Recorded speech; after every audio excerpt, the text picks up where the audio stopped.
Greetings, my brothers and sisters. Sending gratitude to all of you who are joining in today to accompany us down the rabbit hole of self-exploration through plant medicines. My name is Ryan Sprague, and I'm here to tell you that your frequency is now set and tuned to explore psychedelic medicines and the impact they've made among the countless psychonauts exploring the last true frontier. Buy a ticket and take the ride with me as we get true firsthand accounts of the experiences, benefits, risks, and transformations taking place within the ever-expanding world of psychedelic medicines on This One Time on Psychedelics. When it comes to everyday psychedelic experiences, none are more powerful than the ability to see ourselves reflected back to us through the relationships in our life.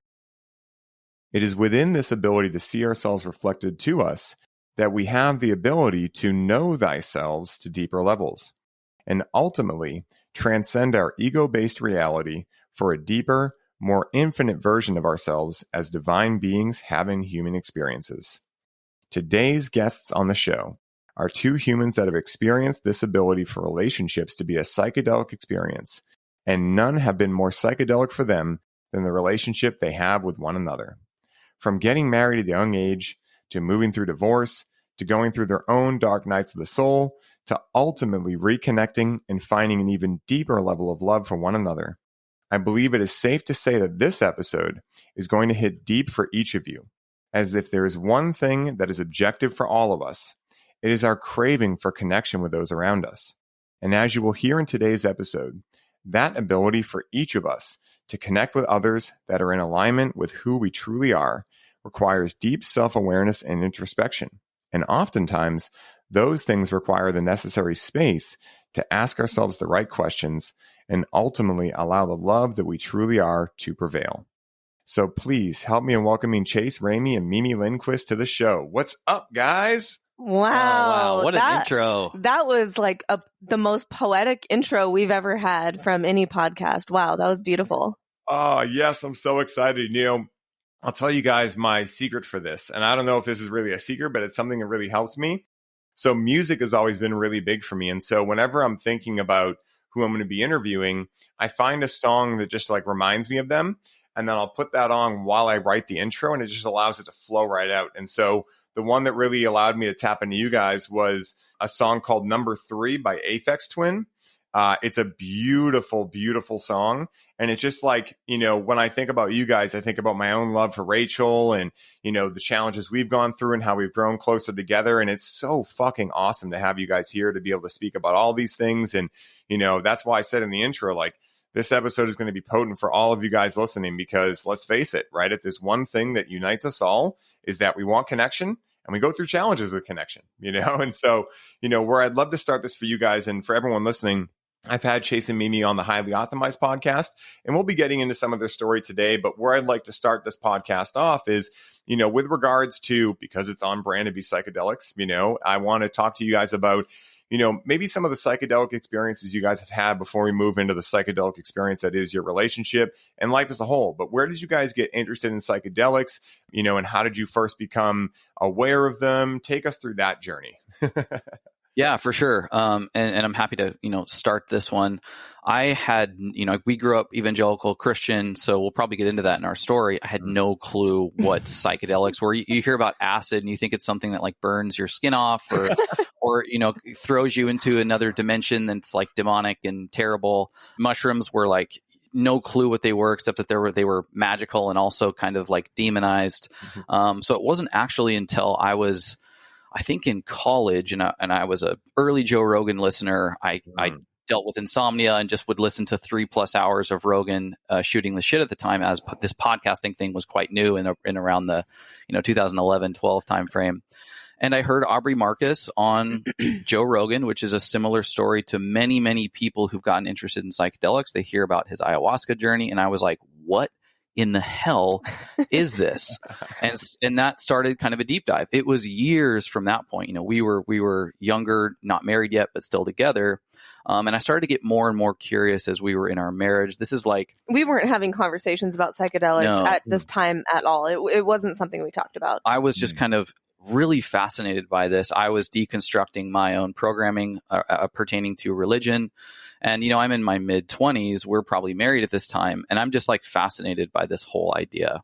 As we split up, which we'll get into, and I'm kind of in my independent bachelor life, I start getting involved in the holistic health community. I'm working for nutraceuticals companies in the supplement space, working with adaptogens, learning about the power of medicinal mushrooms and some of these things that we're so passionate about today and offer as a part of our business, but even more so get curious as to psychedelic mushrooms and this thing called psilocybin.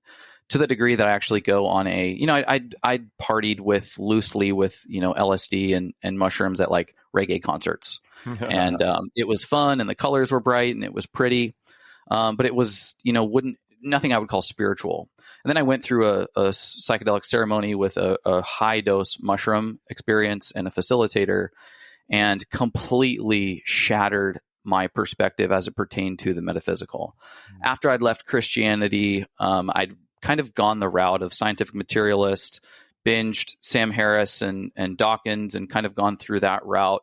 And although I thought there might have been some level of higher energy, it was pretty agnostic, pretty arm's length spiritual. After this experience, I don't know if I could have defined it, but I had this noetic sense, this deep feeling like many have had under these types of experiences, that there is something metaphysical. It's so profound that I'm still, 6 years later, 5 years later, trying to articulate what it was like. And from that point onward, I have, taken part in a host of other psychedelics. At this point, predominantly psilocybin mushrooms.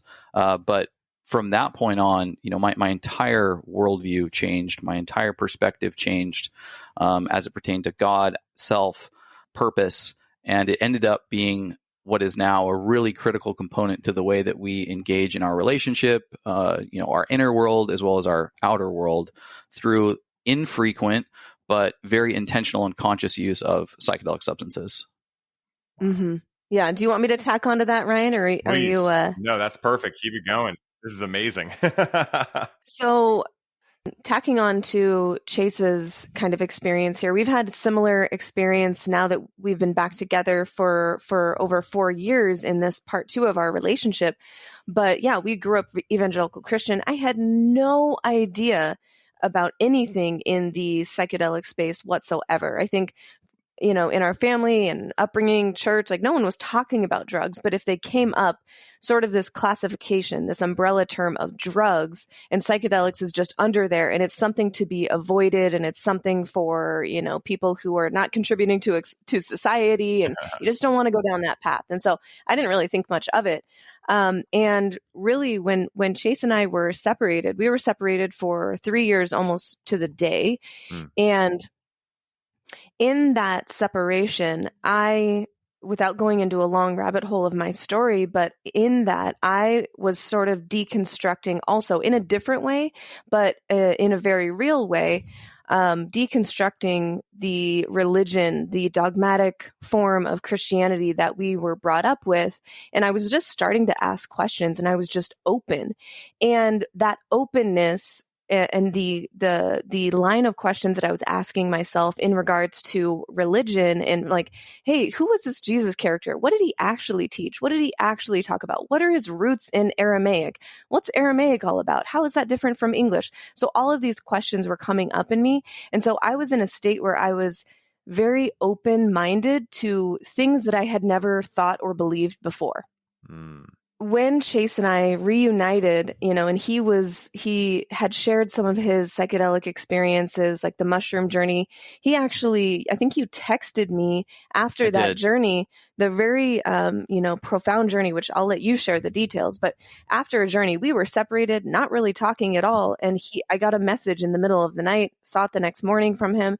And I could tell that there was a really heartfelt message to be had from that text. And I knew that something profound was happening for him. And I, at this point, wanted the best for him. And I just wanted him to be happy. And I was really just overjoyed that he was finding fulfillment in his life. So I had no negative connotation with the fact that he was coming to these conclusions through the lane of psychedelics. I was just happy for him. And so it started some conversation between us about his experiences. And I was just curious. I was just like, wow, that's so cool. I didn't know about these things. And it was just this dialogue that started between us, very, very honest and organic. Then, fast forward to, and I hadn't experienced anything at this time. Fast forward to us back together. I'm here in San Diego, making trips back and forth from Washington State before I actually moved here. And we, I think it was an LSD patch. It was a little, dose of LSD patch. And he was like, hey, do you want to partake in this together? And we can walk around the beautiful tropical island that we're on right now and engage with nature. And it sounded really beautiful to me. And I fully trusted Chase at this point for sure. And I was like, yeah, this sounds really great. I want to try it. And it was a very small dose, but this was, I mean, I don't have to explain to your listeners, they know, but there was something in me that like woke up a little bit to, there's so much more than what I can see with my eyes, not only and feel with my just sober senses in myself and in the world. And so it really got me even more curious. And the first smaller mushroom dose that we did, again, we're walking around our tropical island that we live on, and we're just for the first time having soul to soul conversations, almost to the point where we don't even have to talk with our voices. We're looking at each other. We're, hands on each other. Like I remember feeling Chase's chest and like looking into his eyes and thinking to myself, how have I never seen how fucking beautiful your eyes are? Like that was a thought in my mind. And I know everyone has probably experienced that to some degree with their beloved or someone that they are just friends with. Like, oh my God, your beauty is astounding. And this was the first time that I really heard / felt a voice within myself that I know now was my soul speaking to me. So this was the first experience that I could pinpoint as I have had a direct experience that I can't explain with words, but I have felt it deep in my soul and I know it to be true for me. And we were sitting on the waterfront and we were just engaging in beautiful conversation. And I was closing my eyes, just watching the fireworks that these beautiful mushrooms were providing for me. And almost to the point where you don't even want to open your eyes. It's just so beautiful what's happening behind these closed lids. And I get the feeling of like, okay, I probably should open my eyes now. And I hear a voice within myself that's not my voice say, hold on, we're going to show you. And I was like, whoa, okay. And so I just kept my eyes closed, and an even more robust and exuberant show of colors, golds and yellows and oranges just exploding in my eyes. And it was just showing me like, whatever you think right now, there's always more, there's always more, there's always more to be had and to be felt. And it was such an overwhelming experience of like, then getting to share that with Chase, where it was like, oh my gosh, I just heard a voice from within my body. Like, what's going on? And I had never heard that before. And we were talking and it was just like, that's your soul speaking to you. Like, that's the voice of your soul, like, engaging with you. And from that point on, I just lost it in that moment. Because at this point, we haven't gone through the details of our separation and divorce, but I had gone through years of really like hate for myself and disconnect from any sort of balanced center, any soul connection that I would have had with myself. I was, telling myself that I'm a monster and that no one's going to love you if they really know you and know the things that you've done and all these things. And I was just continuing to tell myself, hateful things. And so having that polarized experience of hate for myself and then coming into this new, like, no, I know what it feels like to be balanced and centered and have a reconnection with my soul, with that center point in me. And from there, it just, everything in my life, has come back to, am I in line with that center point? Am I in line in my work that I do, in the relationships, that I have with friends and obviously Chase, and most importantly with myself? How am I showing up to myself? So psychedelics were absolutely paramount in my reconnection to my soul that I had lost years before. Wow. Guys, I mean, this is just, I've heard, your story before about, everything about your divorce and things like that, but I had never heard the ways in which psychedelics had played a role in that. And I had theorized, of course, because I've chatted with you guys about this, that was a big part of it as well. And, it makes sense, right? Because when you are connecting at an early age, right, after you have a lot of masks that have been put on you from society, parents, especially being in Christianity and things like that, which I think a lot of listeners will resonate with as well. And I love that, Mimi, you were talking about like, who is Jesus really, right? Because there's a great book called The Law of Light, which is Jesus's true teachings, which are basically all about like breath work and, Kundalini and things like that, that no wonder why a lot of religions damn the body, right? They're like, no, don't look. What, this thing? No, it's out there. There's a guy in the sky, all right? And he really has a lot of, particulars. And if you go against him, he's going to banish you down. And so, I think a lot of people will identify with that. But just to interject for just a second, please, on that note of dogmatic religion, that was so real for me was it's a teaching that is almost taught as a proverb or as a value, is to deny your own experience in religion.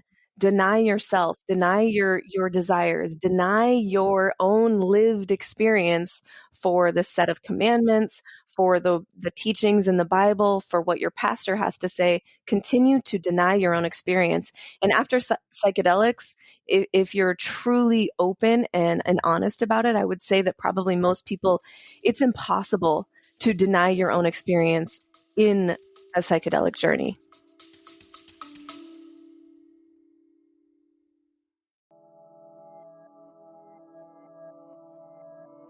Hey, everybody. I hope you're enjoying the show. I wanted to take a quick moment to let you all know that the doors are officially open for the Conscious Cannabis Collective.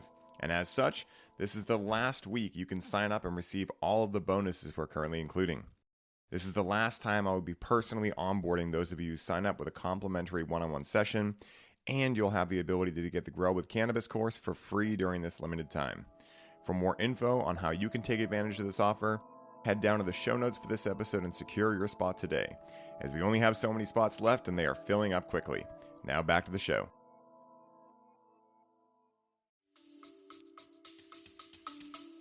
A 100%. That is perfectly stated. And, it reminds me of the fact that when you were saying that, you're looking at Chase's eyes, right, and seeing these things, it's almost like, when we have this polarity between nothing and everything, right? And this is something I've been stuck on recently. Nothing is us identifying as divine beings, right? Because we are also all potential, right? Like, we have the potential to be everything, but we're choosing to be nothing, right? In this state, because very similar to you, like I have these experiences with mushrooms where as an intellectual, I want to describe things and I want to talk about them. But every time I have this really funny sense in my soul of like, don't open your mouth. Don't look at anything. Don't do anything. Just sit in the nothingness. Don't try to make it into anything or everything, right? Like just allow the pure potential that is to be, because when you're in that, ability to just see something as if you've never seen it before, it's because you're attaching to that like ability to be nothing, right? No thing.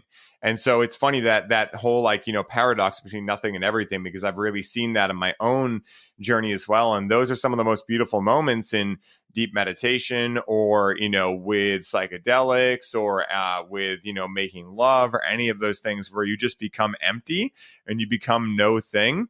And it's absolutely fucking awesome. And so the other term that came through to me when you guys were talking is yes and, right? Like, so yes, this can be this and it can be anything else, right? We get to be the creators of it. And, you guys were talking about what I wrote down was shadow, right? Like just these challenges in ourselves. Mimi, you were speaking about, and both you guys are speaking about this, right? And you were saying things like, who's going to love me if they realize what I've done and these kind of things. And what I love about that is, and I imagine exactly what you guys have found is that all of us have the potential to be anything and everything within us, right? So a lot of what I've discovered shadow work to truly be is not about fixing anything or, believing I'm broken, but like you guys were saying, just becoming aware of accepting all parts of ourselves, right? And forgiving ourselves first for maybe things we have done, right? That, maybe in hindsight, of course, hindsight's always 2020, right? But at those times we went through those things and did those things and maybe did things that were out of alignment with our true self because we needed to understand what was our not self theme. How do we know when we are not ourselves? That's very important. The same way that, if you want to know what you like, it's also important to know what you don't like, right? Because if you've never tried something, but you don't like certain things similar, you might be able to describe like, I don't know if I like this, but I'll try it anyway and see, And so I wanted to touch on those things because, being able to live heart forward as you guys do, it can be simple, but it's definitely not easy. And that's why I love diving into these talks because, again, for people listening, like I like to make things practical, right? Like rather than just blow people's minds with spiritual knowledge and things like that, which you can find all over the internet, a lot of it's not practical, right? So like, what does this stuff look like when it's embodied? And you guys are the perfect example of that. Thank you, my friend. Yes, we totally agree. We like to say, with our podcast, The Medicine is like we want to be a bridge for people where we have one foot on grounded reality, practical reality. How is this going to make me a better friend, sister, daughter, partner, etc.? And also like have, one foot up in the clouds or our head in the clouds a little bit where we're able to engage with these really novel and fun ideas because these ideas are fun, but ultimately if they don't serve us today, it's they don't seem as practically valuable. Definitely. 100%. That's something like, that I feel very strongly about because again, like, we are here now, and just like Ramdas says, be here now, right? Like we are spiritual beings, but we're having a human experience, right? And so it's important to be able to be practical enough where people can walk away and go, oh yeah, like I get how that maybe far out concept actually applies to everyday life. Because I think, as podcast hosts, you guys know this, and, you just stated it too. It's like, I'd be doing a huge disservice to people if I was just talking about Kabbalah and Kundalini awakenings without like making it practical. Because like, we all have access to information, right? If information alone was what was creating, a lack of fulfillment, we'd all be fulfilled beyond any, meter at this point, because we have so much information. But if we're not, which when you look around as a society, we're not, it begs the question of what is missing. And so for me, what I've realized is a lot of like practicality. It's like on two sides, right? The very 3D side is missing the practicality of spirituality. The very spiritual side is missing the practicality of the 3D, And so it's so interesting. And I love chatting with you guys about this. And I'm curious for you guys, right? Like when you guys started to reconnect, right? And you already went over a little bit of this, but how did those psychedelic experiences, even without necessarily just doing the psychedelics, but what else opened up for you guys? And I'm sure there's a lot, so you can take us whatever way you want to, more cooking than baking, right? But, when it comes to how your relationship, how you got back together, what was different in terms of how you guys saw each other, maybe how you treated disagreements, things like that. I want to continue this practicality of what changed. Yeah, for sure. Yeah, let's jump into it. And again, quick background. We're childhood sweethearts. We grew up in the same town, the Pacific Northwest, Christian school, evangelical community. We had like the best childhood romance ever, 15, 16 years old. It was filled with play and lightness and so much joy. And we were so goofy. Rushed into getting married early, got married in our, right after college, which is kind of the norm in that environment. Married for 3 years, and then we legally divorced, and we're separated for 3+ years. We're still divorced technically, but we've been back together for about 4. But in this reconciliation process, and a lot of the work that led up to the reconciliation in these 3 years separated, I do think that we started to look at the relationship and relationships at large a lot differently. We grew up in an environment and adopted a lot of these ideas around expectation for your significant other as it pertained to the relationship.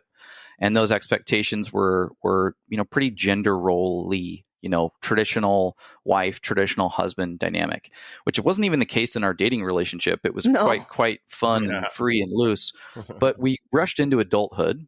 And when you rush into things of that nature without really evaluating yourself and finding identity in some capacity, you are subject to the reactionary state of the triggers that are pressed and the buttons that are pressed by your environment. And so, at 23, when we get married, I don't know my husband buttons until they're pressed.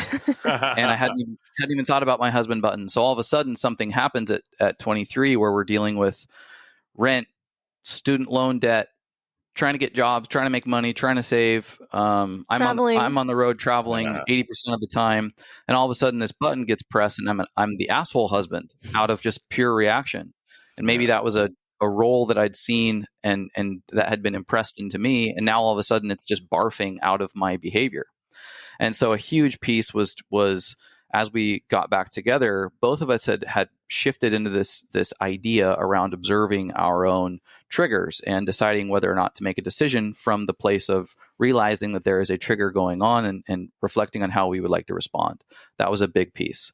Another piece is just the dynamic of the masculine and the feminine.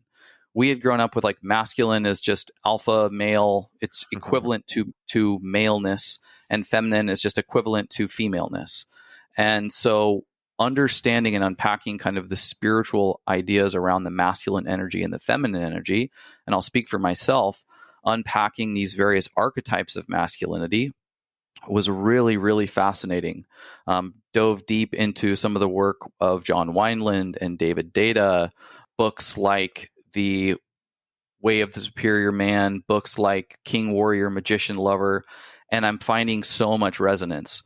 One that I had denied, I'm a gentler masculine energy. There's the archetype of the lover and the archetype of the magician that are a little less, at least from the way that I grew up, honored and revered from the male standpoint. It's mostly that king and warrior archetype. And I had really stuffed and buried and compartmentalized these more gentle attributes of myself as a man. And I think in doing so, that festered and manipulated and turned into this frustrated adult who was then kind of hostile and then kind of quite angry at life at large, which ruined any sort of safety container as it pertained to our relationship and the home that we were creating, the family that we were creating as a married couple. Safety being this critical component to masculinity. And as I'm learning about these different archetypes of the masculine and I'm learning about these different attributes of masculinity, what gets focused on is the masculine project, the masculine projection, the masculine penetration. And what's not talked about is stableness and safety and security, which I think is kind of attribute component number one to masculinity. You can't be trusted to lead. You can't have others be expect to trust you or follow you through your passion and mission and purpose, which are so critical to masculinity, unless you establish safety, unless you establish consistency and stability in the environment. And that's what was skipped. That's what was missed. And I think this word toxic masculinity, which gets thrown around a lot, oftentimes is lacking the critical component to masculinity around the safety of the container.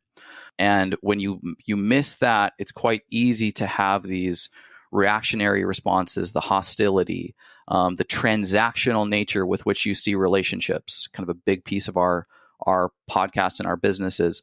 Let's remove ourselves from the transactional lifestyle that we live in, both with the things that we consume, but as well as the relationships that we engage in. And let's get back to this dynamic flow of interchanging polarities and these masculine and feminine dynamics within the world that we live in, to develop this dance and to honor the dynamic component to engaging with anything and everything as a relationship. So there's so much here that I can unpack, but I'll let you jump in as far as some of the things that were highlighted for you in our reconciliation. Yeah, well, I think speaking more to like specific experiences that imprinted on this part two that we call, where we say that we're happily divorced and in love, Yes. And it's a very different relationship than our part one being the marriage that ended. And there were a few experiences early on in part two that really imprinted on the sort of like the foundation that was like injecting the soil with the most nutrient dense probiotics, such that there can be beautiful life for years and years and years from this foundation that we were laying early on in part two. And one of them was not anything to do with psychedelics, but it was Chase embodying exactly what he just explained, with me in a very open and raw and loving conversation around, some of the things that happened in our marriage. And just to be specific, I'm open about this now, but I was unfaithful in our marriage, and that tore me up inside. I, didn't share that with anyone in my life for years. And to then be looking at the person that I love most in this world, seeing a previous version of myself, the pain that, was inflicted on him because of a, previous version of myself and the choices that I made, looking into his eyes now and expecting the worst, anger, resentment, name calling. Like, he didn't do any of that, of course. He was open and loving and just held the space for me to share what was on my heart, what was going on in my life at that time, in my body, how disconnected I was from my soul. And he was able to just hold that space for me. So when he's talking about safety, that was paramount and early on in our relationship in part 2. That was setting the stage. And then, fast forward a couple months, we kick off part 2. I landed in San Diego, drove all the way from Washington State with my life packed up in my Jeep, and landed here. And then 3 days later, we take off for Burning Man 2019. And it was the perfect way to kick off part 2 of our relationship. We're a couple evangelical former Christian kids that are showing up at this, like, the biggest pagan festival on the planet. And it was perfect because it was like, this is our chance to write our own story. This is our chance to leave behind whatever doesn't serve us from our past and move forward as whoever we want to be together. And one of the really critical, I think, experiences, that experience was just beautiful all around. We had a great time at Burning Man. But one of the most, I would say, critical experiences at Burning Man was my first interaction and engagement with MDMA, a larger dose of MDMA. And we climb up on the roof of our camp. We're sitting on a couch, and there's this dust storm flying through, and we're looking at all the lights, and somehow it's not touching us, this dust storm that's flying through. And we sat there for what? It was 6 hours. 6 hours, yeah. It felt like, it felt like 6 minutes. And it was just him and I. And if any, I'm sure your listeners are well aware, MDMA in the setting of a couple, in the setting of a relationship, opens up channels inside of you to share emotions and experiences that can only be met by the other person in a state of love, in a state of acceptance, in a state of full open-heartedness. And that was what we experienced for 6 hours. And this is where we laid it all out. We hashed through so many things that we never talked about in our marriage. And it was just this beautiful experience of just open-heartedness, love. And that was, I think, paramount on the imprint of our relationship moving forward. You engage with psychedelics, and it's a beautiful experience. And I know MDMA isn't necessarily like a classic psychedelic, but it was in our experience. It was very helpful, and it did open us up in the way of psychedelics. It was like laying the groundwork. You engage with this, and then once you're out of the psychedelic experience, you get to still hold on to the knowledge and the feelings and the lessons and the tools that you received in that experience. And so now, moving through our relationship, MDMA is like the empathy drug. You can't help but feel empathy for and love for this person in front of you. And I think that has really imprinted on our, experience together moving forward.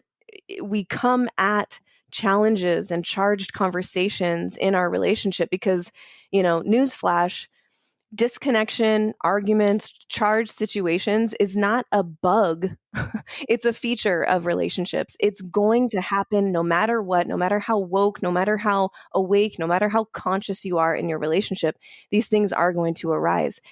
What tools are you equipping yourself with such that you can meet your partner in a state of empathy so that you can feel their experience and come to a reconciliation or a compromise together and actually have progress and grow through the challenges that come up in your relationship. So I think that early on experience really paved the way for what we experience now. Yeah, absolutely. And like anytime we use psychedelics, it is a relationship with the medicine to nurture the relationship with us.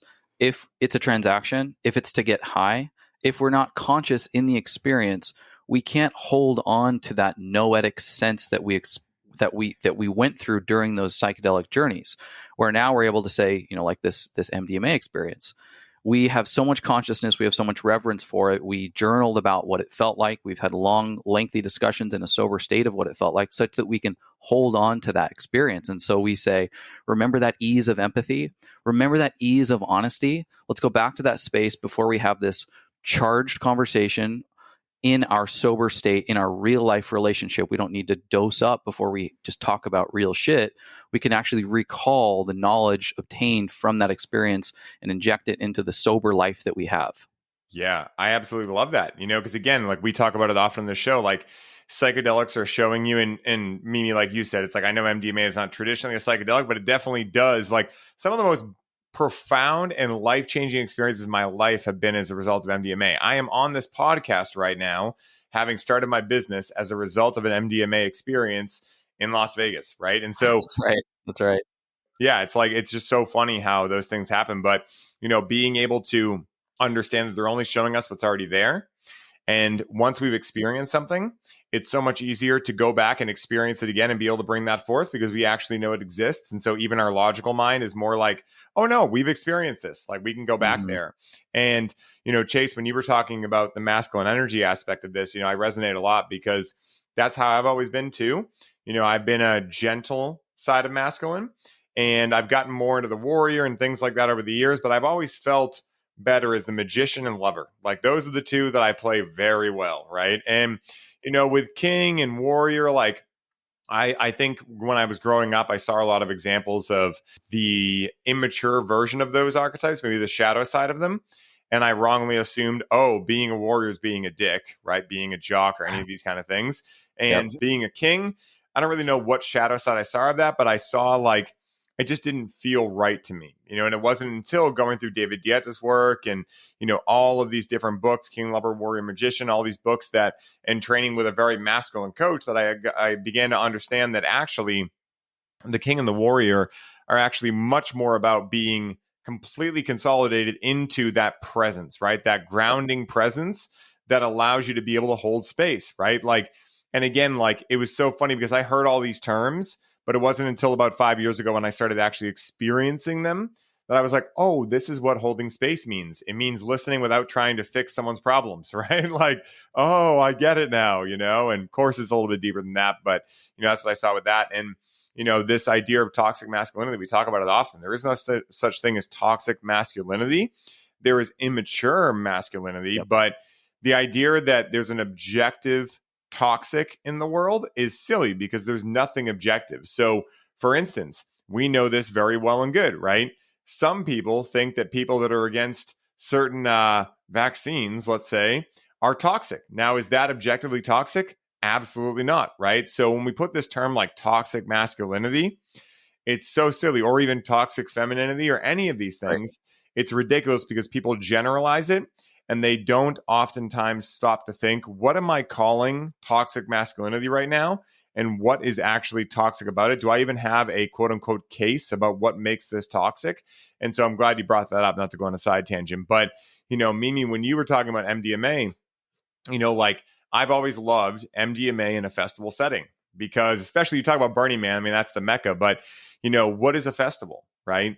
It's people getting together to be less of who they really of who they are each and every day, right? The masks they have on, right? Letting their freak flag fly high, right? Like that's why I've always loved festivals because deep down I've always known this is all a fucking charade and why are people playing it so fucking seriously, right? It's like if you were playing Grand Theft Auto and you were stopping for every red light and using your turn signal. It's like, it's Grand Theft Auto, fucking play it, right? Like have fun, jump off a building, like not literally, but it's like, but have fun, jump in the deep end and go try stuff out, right? Be messy, color outside the lines. Like that's why we're here. And so I love the ability of a festival plus the additions of things like MDMA, LSD, psilocybin, cannabis, etc., because there's just, I mean, again, some of my most profound experiences ever have happened in those situations. And, I imagine for everyone listening to this, you will either have experienced that or understand it just, intuitively. But it is so good for connection, because when you're in an environment where other people are taking their masks off too, it just gives you more unconscious, maybe conscious permission to do the same. And then you're doing something like MDMA, which is taking all of them off at the same time. But the great thing is that when you're in those kind of containers, I find it easier to integrate, because in your sober state, you're also wearing less masks. And so when you come back, it's easier to stay in a very similar state, And so I love that you guys are talking about this, because it's so pivotal, like to be able to have experiences like that and be able to grow closer together. Like, I honestly think this is why all of these things are here, and I think that's one of the challenges in the psychedelic movement right now is that, yes, we have John Hopkins and things like that talking about the reasons, but they're usually like the closest we get to what I feel is the real reason they're here is like, oh, they help with the death process. It's like, well, what does that really mean? It's helping you understand your infinite, right? So that's one of the challenges. I think a lot of people are just viewing them in a very left brain logical way, which isn't innately bad. I'm not dissing it, but in my experience, when I viewed them that way, I missed out on a lot of the real deep things they were able to show me in later stages of my life. For sure. Mm-hmm.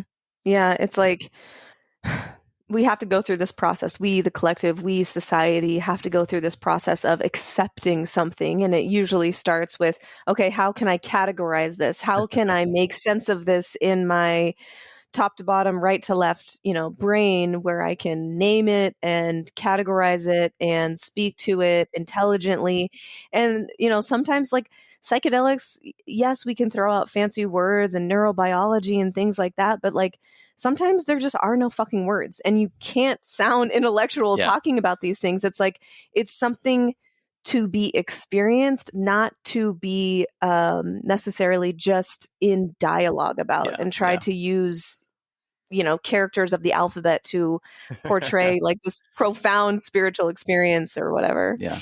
There was one thing that you were just bringing up, Mimi, that I wanted to touch on real quick, like this ability to actually experience life. Because I say often, like, life is not an observation sport, right? Like, it's not something that you can sit on the sidelines and watch and be able to successfully have a beautiful experience of life, because you're not actually having an experience, right?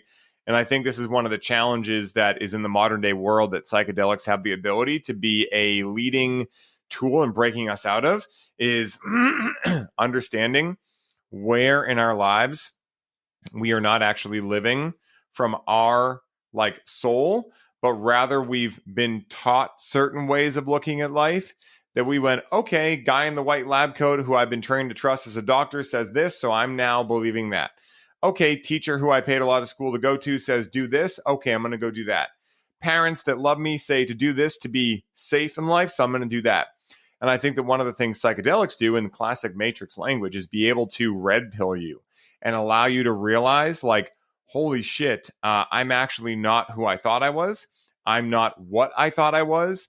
And for those type of experiences, they can easily catalyze a dark night of the soul, right? And you guys have both articulated the dark night of the soul that you've gone through each, independently and together as well. And I think that, with the raising of the consciousness of planet Earth, with all the things going on right now, with all of the light that's hitting the planet right now, there's never been a better time to begin actually questioning everything.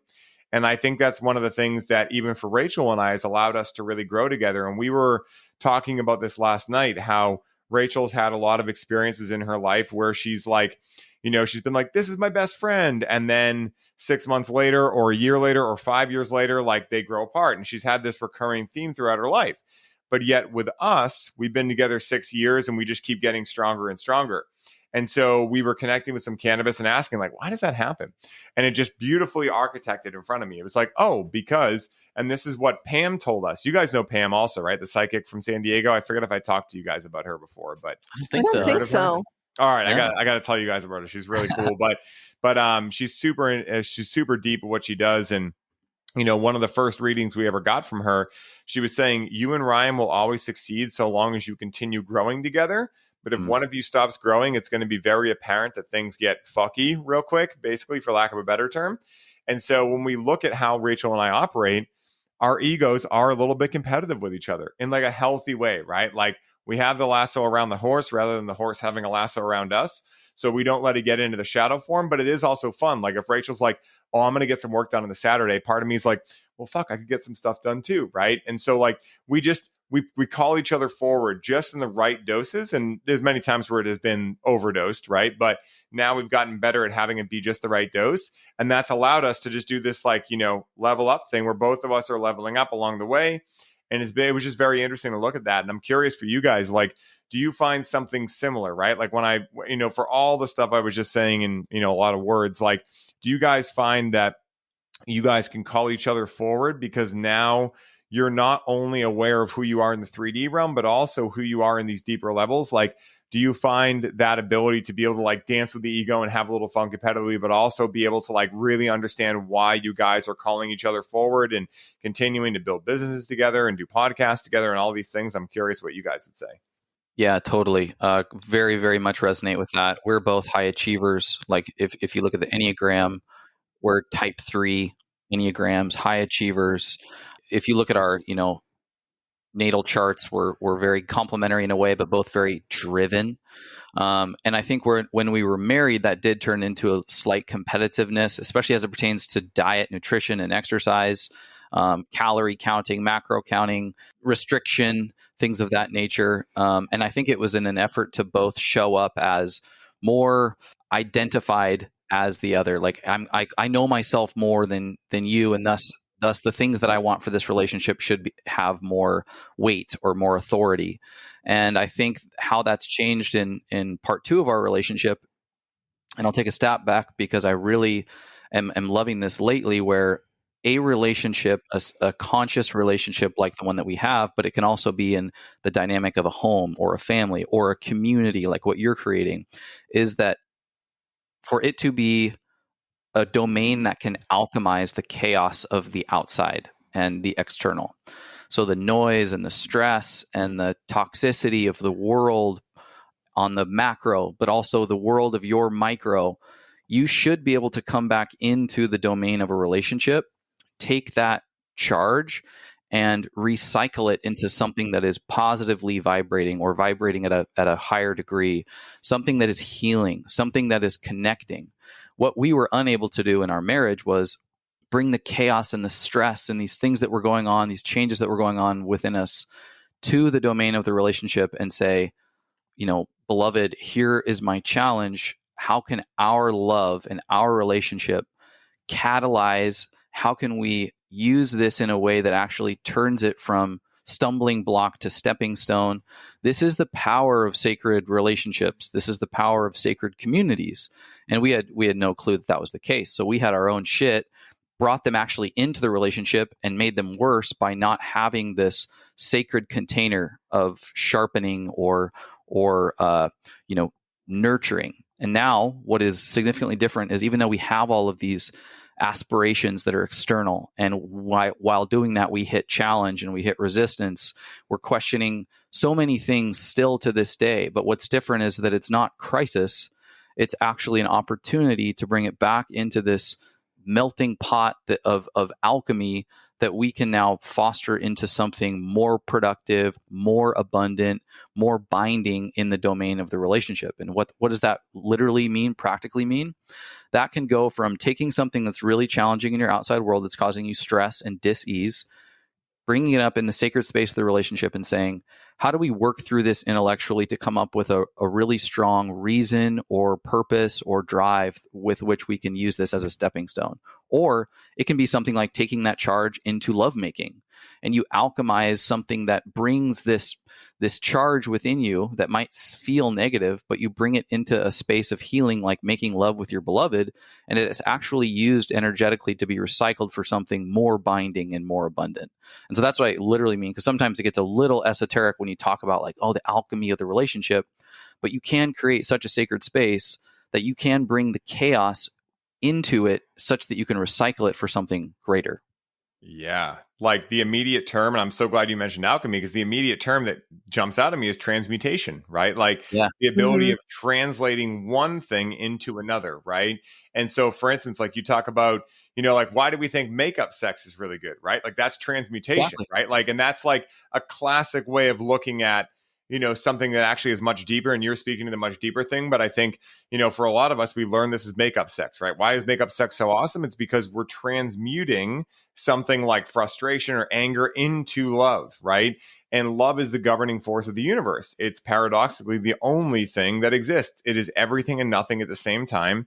And anything other than love is essentially an absence of love, right?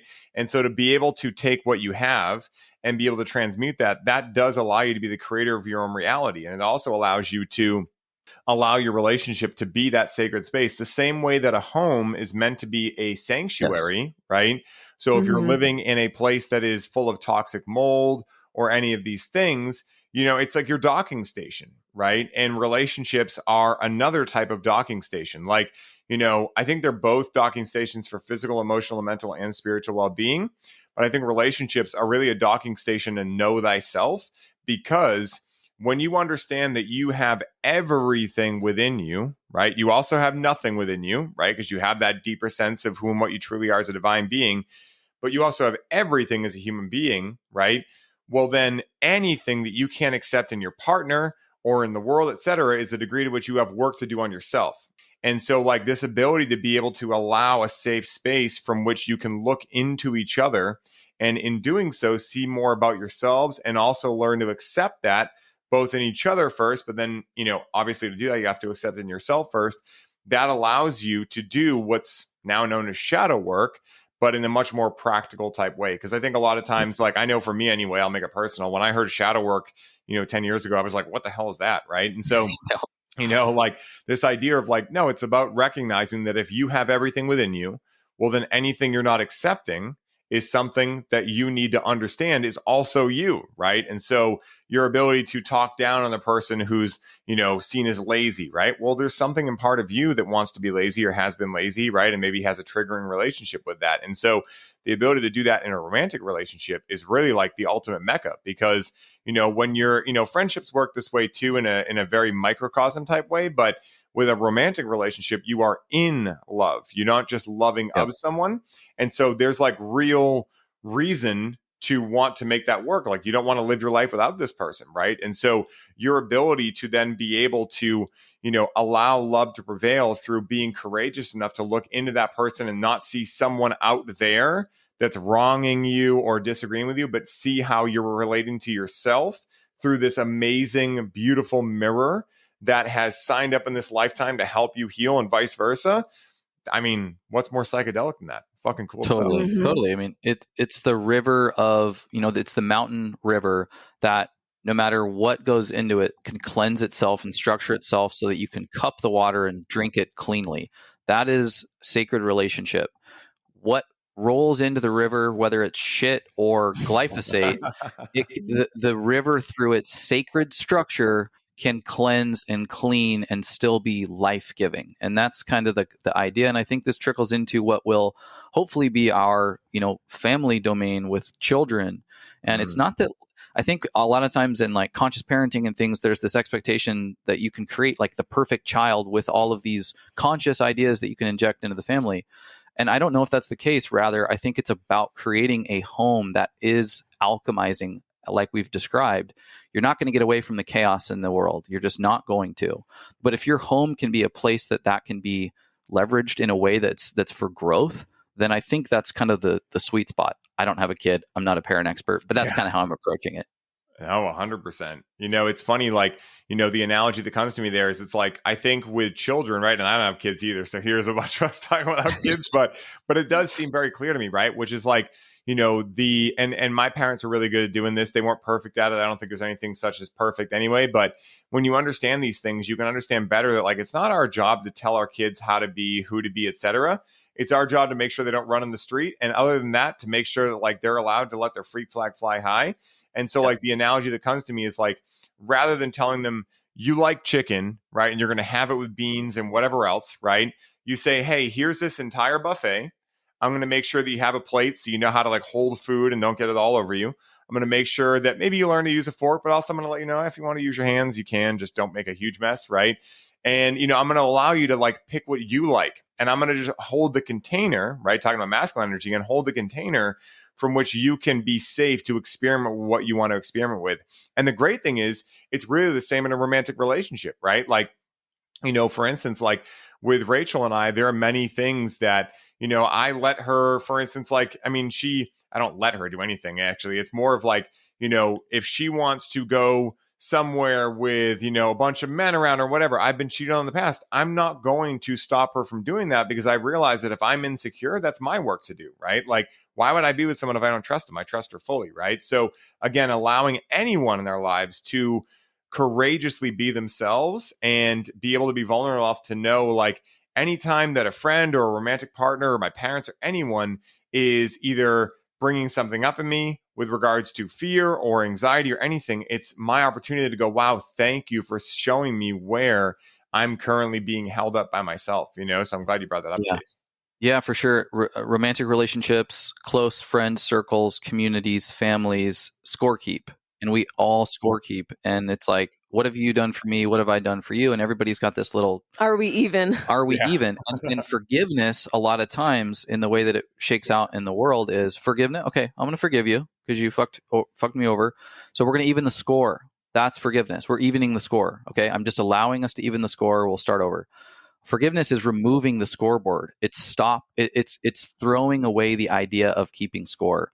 And that's in friendship, and surely in our circumstance.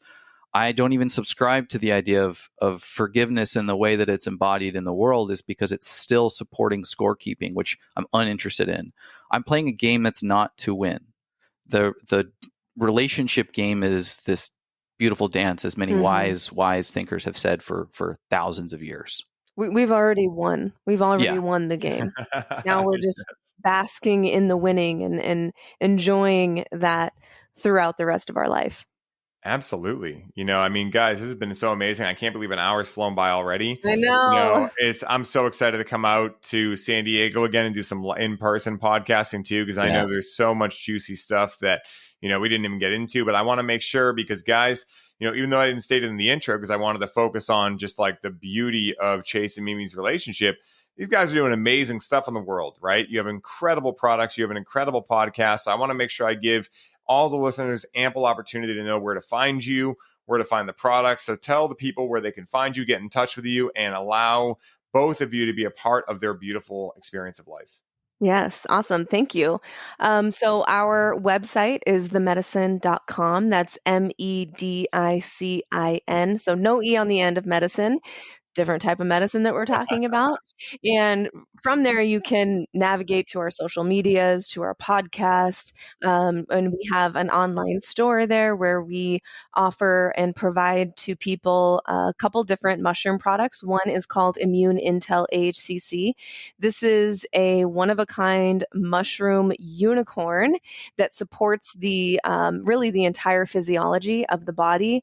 And it's specific for supporting of the immune system. So anything that is immune related can be supported by AHCC, HPV, Lyme, autoimmune disease. And if anyone is interested in that, you can always shoot me a DM. My Instagram is Mimi_the medicine. I hang out there. I answer all my own DMs. And I'm happy to talk to anyone that might be on some sort of healing journey and curious about if AHCC could be right for them. Our other product is called Mushy Love Latte.